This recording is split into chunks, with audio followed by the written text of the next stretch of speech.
کہ 7 ستمبر کو مسلمانوں نے ایک بہت بڑا کارنامہ سر انجام دیا، اور وہ تھا قادیانیت کو کافر قرار دینے کا قومی اسمبلی کا متفقہ فیصلہ۔ اور ستمبر کے مہینے سے کچھ پہلے مسلمان طلبہ ملتان سے چلے اور انہوں نے پشاور کہیں سیر و سیاحت کے لیے آؤٹنگ کے لیے جانا تھا، اور راستے میں جب جناب نگر جسے اس وقت ربوہ کہتے تھے وہاں پہنچے تو اس وقت ربوہ پر قادیانیوں کا ہولڈ تھا، اور کافی سارے اسٹیشنوں پر بھی قادیانی ماسٹر تھے۔ تو انہوں نے وہاں مسلمان طلبہ کے اندر لٹریچر تقسیم کیا، اور عام لوگوں میں بھی وہ تقسیم کرتے تھے۔ جب بھی کوئی ٹرین ربوہ کے اسٹیشن پر رکتی تو وہ مرزا قادیانی کے حق میں لٹریچر تقسیم کرتے، اور ختم نبوت کو ڈاکہ مارنے والا وہ لٹریچر تقسیم کیا کرتے تھے۔ عام مسلمان تو صبر کر جاتا، لیکن ملتان نشتر کالج کے اسٹوڈنٹس بھی جب سفر کر کے جا رہے تھے، جب وہ ربوہ اسٹیشن پر پہنچے اور ان کو بھی لٹریچر دیا گیا قادیانیت کے بارے میں، تو مسلمان طلباء کے اندر ختم نبوت اور آپ صلی اللہ علیہ وسلم کی رسالت کی محبت نے جوش مارا، اور انہوں نے قادیانیت مرد آباد اور مرزا قادیانی پر لعنت کے نعرے لگائے۔ اسٹیشن سے ٹرین چلی گئی، اور جب واپس آنے تھا تو اس سے پہلے مرزائیوں نے لمبا چوڑا پروگرام بنایا کہ ان اسٹوڈنٹس کو سبق سکھانا چاہیے کیسے انہوں نے ہمارے اسٹیشن پر پہنچ کر ہمارے مرزے کے خلاف اور ہمارے کانے دجال کے خلاف نعرہ بازی کی اور اس کو برا بھلا کہا۔ اس کے بعد جب مسلمان طلبہ اپنی سیر و سیاحت سے فارغ ہو کر آ رہے تھے تو قادیانیوں نے لمبی چوڑی منصوبہ بندی کی، اور اس کے لیے انہوں نے سب لوگ جمع کیے، ہزاروں لوگ انہوں نے 7 اسٹیشنوں پر پھیلائے، اور مسلمانوں کو سبق سکھانے کے لیے بہت سارے ہتھیار، ہنٹر اور لاٹھیاں لے کر وہ جمع ہوئے۔ اور مسلمان جب ربوہ اسٹیشن پر نشتر کالج ملتان کے اسٹوڈنٹ پہنچے تو انہوں نے ان کو وہاں سے اتارا اور ان کے ساتھ ظلم و تشدد کا معاملہ کرنا شروع کیا، اور اس طرح وہ طلباء کو اسٹیشن سے نکال کر باہر ٹرین سے پھینکتے تھے، جس طرح بوریاں پلےدار اٹھا کر مزدور کلی اٹھا کر باہر پھینکتا ہے، اور باہر اسٹیشن پر کھڑے ہوئے قادیانی مسلمان طلباء پر پل پڑتے، کسی کے ہاتھ میں ہنٹر، کسی کے ہاتھ میں لاٹھی اور کسی کے ہاتھ میں پائپ، اور یوں مسلمان طلباء کے ساتھ انہوں نے مار کر برا سلوک کر دیا۔ آگے پوچھ رہے ہیں بھئی ٹرین کیوں لیٹ ہے، تو قادیانی کہہ رہے ہیں کہ جی وہ تھوڑا سا انجن خراب ہے، اس وجہ سے تھوڑی دیر میں ٹرین چل جاتی۔ 1 گھنٹہ ظلم و تشدد کا ہر حربہ انہوں نے مسلمان طلباء پہ آزمایا، اور فیصل آباد میں مولانا تاج محمود رحمۃ اللہ علیہ کو یہ اطلاع ملی، انہوں نے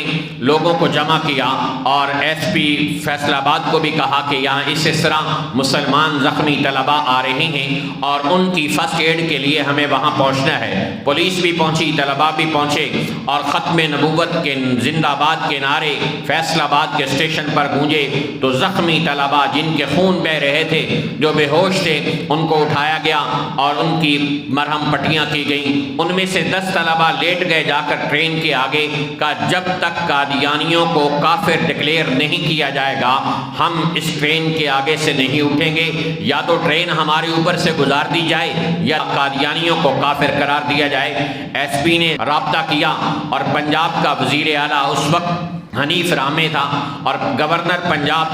کھر صاحب تھے، تو ان لوگوں سے رابطہ کیا اور انہوں نے ٹال مٹول کی کوشش کی۔ ان کو ایس پی فیصل آباد نے بتایا کہ یہ معاملہ ٹلنے والا نہیں اور پورے ملک میں آگ لگ جائے گی۔ انہوں نے کہا کہ چلو ٹھیک ہے، قادیانیوں کو گرفتار کرو جنہوں نے ظلم کیا ہے، تو 2200 ظالم قادیانیوں کو گرفتار کیا گیا، اور اس کے بعد پورے ملک میں یہ آگ پھیل گئی اور تحریک اٹھی 1974 کی تاریخ جسے کہا جاتا ہے، اور اس کی قیادت محدث الاثر حضرت مولانا علامہ سید یوسف بن نوری رحمۃ اللہ علیہ نے کی، اور کراچی سے جب وہ چلنے لگے پورے ملک میں تحریک کی قیادت کے لیے، تو ایک اپنے بیگ بیگ کے اندر انہوں نے ایک سفید کپڑا کفن کا رکھ لیا اور اپنے ماننے والوں کو کہا کہ میں جا رہا ہوں، جب تک ختم نبوت کا مسئلہ حل نہیں ہوگا میں زندہ کراچی واپس نہیں آؤں گا۔ اور پھر پورے ملک کو مولانا سید محمد یوسف بن نوری رحمۃ اللہ علیہ نے ایک دہتا ہوا آگ کا انگارہ بنا دیا، اور پورے ملک کے مسلمان ختم نبوت کے تحفظ کے لیے اور قادیانیوں کو کافر قرار دینے کے لیے اٹھ کھڑے ہوئے۔ ذوالفقار علی بھٹو اس وقت وزیر اعظم تھے، اور انہوں نے ذہانت کا مظاہرہ کرتے ہوئے کہا کہ اس کو بجائے اس کے کہ ہم ویسے قادیانیوں کو کافر قرار دیں، اسمبلی میں لے کر آتے ہیں اور اسمبلی کھلے عام اس پر بحث کرے، اور اپنے پارٹی کے اراکین کو بھی کہا کہ تم پارٹی ڈسپلن کے پابند نہیں، اور تم ان کے خلاف ووٹ دینے والے یا ان کے حق میں ووٹ دینے میں آزاد ہو۔ چنانچہ پوری قومی اسمبلی کو ایک کمیٹی قرار دیا گیا، اور اس میں مسلمان بحث کرنے کے لیے اکٹھے ہوئے۔ تو مفتی محمود رحمۃ اللہ علیہ کو بھٹو نے بلایا اور انہوں نے فرمایا کہ ان سب کو ہم نبٹ لیں گے، لیکن اس کے لیے مرزا ناصر کو لایا جائے جو اس وقت قادیانیوں کا سربراہ تھا،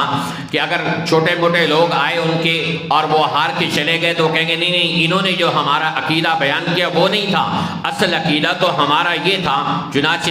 ادھر قادیانیوں نے بھٹو صاحب کو خود درخواست دی کہ قومی اسمبلی کی کارروائی کے اندر ہمیں بھی سنا جائے، ہمیں بھی شریک کیا جائے۔ تو مفتی محمود رحمۃ اللہ علیہ کو بھٹو صاحب نے بلایا۔ مفتی محمود نے فرمایا کہ دیر کیوں کرتے ہیں، آپ ان کو جلدی بلائیے، اور ان کو بلایا گیا، اور مرزا ناصر وہاں آ کر اسمبلی میں اپنے عقائد بیان کرتا۔ پھر بھٹو صاحب نے مشورہ دیا مفتی محمود رحمۃ اللہ علیہ کو کہ اگر آپ بطور مفتی بات کریں گے تو یہ کہیں گے کہ مولوی ہمیں پہلے ہی کافر سمجھتے ہیں، انہوں نے کافر قرار دیا، آپ ہمارے اٹارنی جنرل یحییٰ بختیار کو تیاری کروائیں، وہ جرح کرنے والا بنے۔ پوری قومی اسمبلی کے اندر مرزا ناصر موجود ہوتا،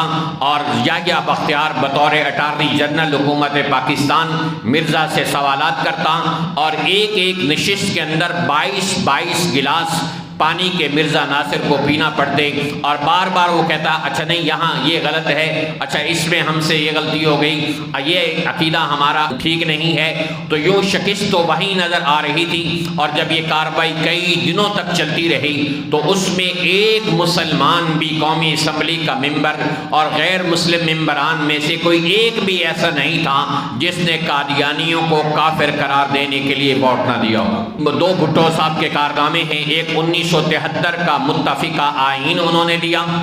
اور دوسرا قادیانیوں کو کافر قرار دینے والا کارنامہ سر انجام دیا، اور تیسرا پاکستان کو ایٹم بم کا تحفہ دیا۔ تو یوں اللہ تعالیٰ نے ذریعہ بنایا بھٹو صاحب کو قادیانیوں کے مسئلے کو ہمیشہ حل کرنے کے لیے۔ اب جب عدالت میں ساری باتیں طے ہو گئیں، اس میں اسمبلی میں، اور مرزا ناصر ہر قدم پہ شکست کھا گیا، اب فیصلے کا وقت آیا، تو بھٹو صاحب نے بلایا مفتی محمود رحمۃ اللہ علیہ کو، کہا جی 4 آدمی آپ لے کر آئیں اور 4 میں لے کر آتا ہوں۔ یہ بیٹھے، اور بھٹو صاحب نے آتے ہی مفتی محمود رحمۃ اللہ علیہ پر چڑھائی کی کہ اتنا ٹائم ہو گیا، 3 مہینے ہو گئے، اور پورا ملک جام ہے، اور ملک کی انڈسٹری نہیں چل رہی، اور آپ اس مسئلے کو کیوں ختم نہیں کرتے؟ ہم نے قوم سے وعدہ کیا ہے کہ 7 ستمبر تک اس مسئلے کو حل کریں گے۔ تو مفتی محمود رحمۃ اللہ علیہ نے بتایا کہ بھٹو صاحب بتائیے کیا مولانا غلام غوث ہزاروی کی آپ کی اہلیہ محترمہ سے ملاقات ہوئی ہے نصرت بھٹو سے؟ انہوں نے کہا جی ہوئی ہے۔ کہا جی انہوں نے کیا کہا؟ تو اس نے کہا کہ مولانا غلام غوث ہزاروی نے میری بیگم کو اصل کتابیں لا کر دکھائیں، جس میں مرزا قادیانی نے نبی پاک علیہ السلام کے خلاف تو جو لکھا اور کہا، اہل بیت کے بارے میں حضرت علی رضی اللہ تعالیٰ عنہ، حضرت فاطمہ رضی اللہ عنہ، حضرت حسن حسین رضی اللہ عنہما کے بارے میں بھی بہت کچھ اپنی کتابوں میں توہین کا ارتکاب کر رکھا تھا۔ تو نصرت بھٹو ایرانی نژاد تھی اور تشیع سے تعلق رکھتی تھی، تو انہوں نے جب یہ دیکھا تو بھٹو صاحب کے پاس آئیں اور میز پر مکہ مار کے کہا بھٹو صاحب ان کو آج ہی قادیانی کافر قرار دیں، اس لیے کہ یہ تو اہل بیت کے بھی گستاخ ہیں اور نبی کے بھی گستاخ ہیں۔ تو مفتی محمود رحمۃ اللہ علیہ نے ذوالفقار علی بھٹو سے کہا جب خاتون اول بھی کہتی ہے کہ قادیانی کافر ہیں، قومی اسمبلی بھی کہہ رہی ہے قادیانی کافر ہیں، ملک کا وزیر اعظم بھی کہہ رہا ہے کہ قادیانی کافر ہیں، تو پھر ذوالفقار علی بھٹو کیوں نہیں لکھتا کہ قادیانی کافر ہیں؟ تو اس پر ذوالفقار علی بھٹو نے اپنے ہاتھ سے اس فیصلے پر دستخط کیے اور وہ قلم پھر بعد میں ہزاروں ڈالر میں بکتا رہا۔ تو مفتی محمود رحمۃ اللہ علیہ اور دیگر ختم نبوت کے مجاہدین اور محافظین اور مبلغین کی کاوشوں سے اللہ تعالیٰ نے یہ کارنامہ بھٹو صاحب کے ہاتھوں سر انجام دلوایا، اور بھٹو صاحب نے کہا کہ یہ میں دستخط جو کر رہا ہوں یہ اپنے ڈیتھ وارنٹ پر دستخط کر رہا ہوں، مجھے پتا ہے کہ قادیانی اس کے بعد مجھے زندہ نہیں چھوڑیں گے، لیکن میں ختم نبوت کے لیے اپنی جان بھی قربان کرنے کے لیے تیار ہوں۔ چنانچہ وہ پھانسی پہ چڑھ گئے، لیکن یہ کارنامہ اپنے نامہ اعمال میں لکھوا کر چلے گئے۔ اللہ تعالیٰ ہم سب کو ختم نبوت کی اہمیت کو سمجھنے کی توفیق عطا فرمائے۔ 6 ستمبر یوم دفاع پاکستان ہے اور 7 ستمبر یوم دفاع ختم نبوت ہے،